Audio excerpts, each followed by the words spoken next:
So now we'll look at example 11. So we're told the hollow shaft has a 50mm outside diameter and a 30mm inside diameter. An applied torque of 1,600 Newton meters is found to produce an angular twist of 0.4 degrees, measured on a length of 0.2 meters of the shaft. Calculate the modulus of rigidity.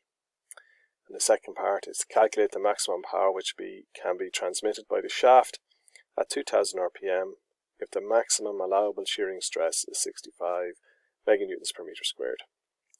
And we're given an indication of what the answer should be.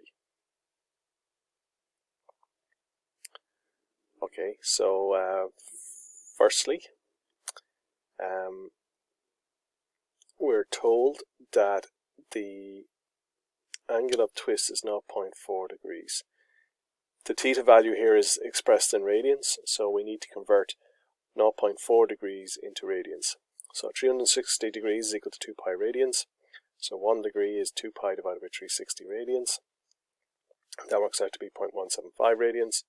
So 0.4, if I multiply both sides by 0.4, we get what 0.4 degrees is, and that's 0.007 radians. 007 radians.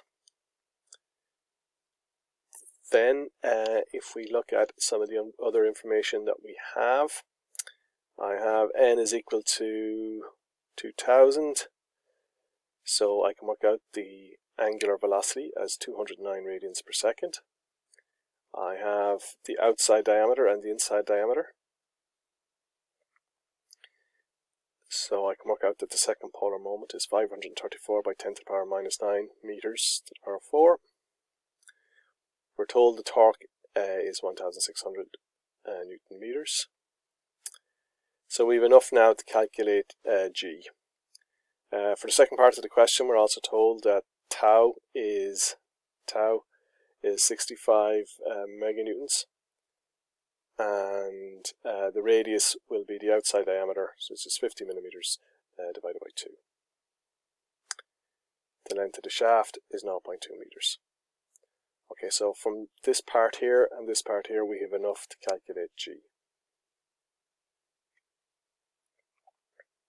So I'm going to bring this down. We don't need the middle piece. And I'm just going to cross multiply to get G on one side. And when we do that, we get G to be equal to 85.6 giganewtons per meter squared. That's roughly 86. Okay, the second part of the question then is calculate the maximum power which can be transmitted by the shaft at 2000 RPM. So at 2000 RPM, we want to find out what the maximum torque is. So what is the maximum torque when the shear stress is 65 meganewtons? So again, we'll cross multiply to get a value for T. When we put that into the calculator, we'll get T to be 1,388 Newton meters. And power is torque times omega. So omega is 209, torque is 1388. So power is torque times omega, and that works out to be 290 kilowatts.